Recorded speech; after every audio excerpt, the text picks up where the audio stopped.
Hey food lovers, welcome back to Forkful of Flavors. Today I am breaking down the essential cooking techniques that every home cook should master. Whether you're just starting out, moving into your first apartment, or just need a refresher, these techniques are for you. Let's get cooking. Number 1. Sauteing. First up, sauteing. This is all about cooking food quickly in a small amount of oil over medium-high heat. It's perfect for veggies, aromatics like onions and garlic, or even proteins like chicken or shrimp. And the best part, it's quick and simple. Just a few minutes is all it takes to bring out those flavors. The key to sauteing is using a hot pan with the right amount of oil or butter. This helps your food brown nicely instead of steaming or boiling. As you're sauteing, toss or stir your ingredients so they cook evenly. And don't be afraid to lower the heat if things are getting too hot, literally. If you're cooking something that needs to stay nice and moist like spinach or mushrooms, add a little splash of water or broth and put the lid on. This will help steam the food and keep it from drying out.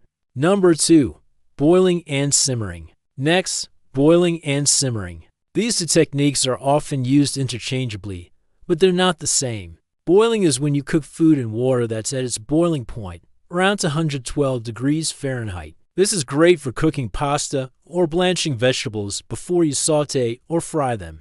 Now simmering is cooking food in water that's below boiling point, usually between 180 to 205 degrees Fahrenheit. This is best for soups, stews, and sauces. You want to see gentle movement in the liquid, but no rolling boil. The key to boiling is adding salt to the water, which helps bring out the flavors of the food you're cooking. For simmering, use a low enough heat that you can easily stir the food without it splattering everywhere. Number 3. Searing. At number 3, we have searing. This is a high-heat cooking technique that helps you achieve a golden brown crust on meat or poultry. Think of seared steaks or chicken breasts. This technique is not only visually appealing, but it also adds tons of flavor. When you sear food, you want to cook it quickly without moving it around too much. This allows you to build that beautiful crust. To sear, preheat a pan on high heat. Add a little oil, and when the pan is hot, add your protein.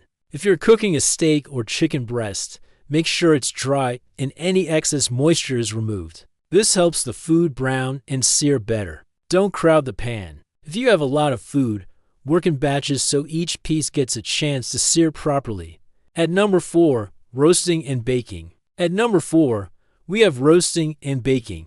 These techniques use dry heat in the oven. Roasting is great for meats and veggies, while baking works well for casseroles, lasagnas, or even desserts like cakes or cookies. The key to both is using an oven that's been preheated to the right temperature.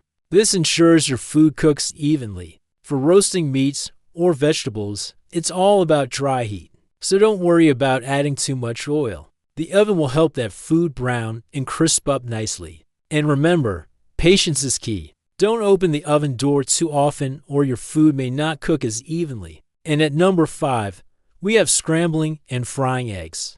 Whether you prefer them scrambled, fried, poached, or boiled, eggs are a breakfast staple and mastering them is a must. For scrambled eggs, low and slow is the way to go. Cook them over medium-low heat and add a little butter or oil to the pan. This will help create fluffy, creamy scrambled eggs. For fried eggs, the same idea applies. Cook them slowly over medium-low heat and let the whites cook through before flipping, or covering the pan to steam the tops. And there's a bonus tip coming up.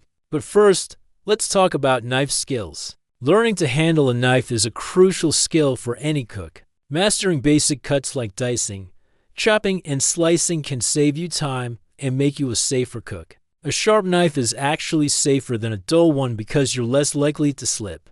So be sure to learn proper technique and practice your cuts. It might seem intimidating at first, but with practice you'll be chopping veggies like a pro in no time. Alright, we made it. If you've stuck around until the end, thank you so much. I really appreciate it. I hope this video was helpful. If you enjoyed it, give it a thumbs up and subscribe to my channel for more videos like this. We'd love to have you here. Until next time, happy cooking.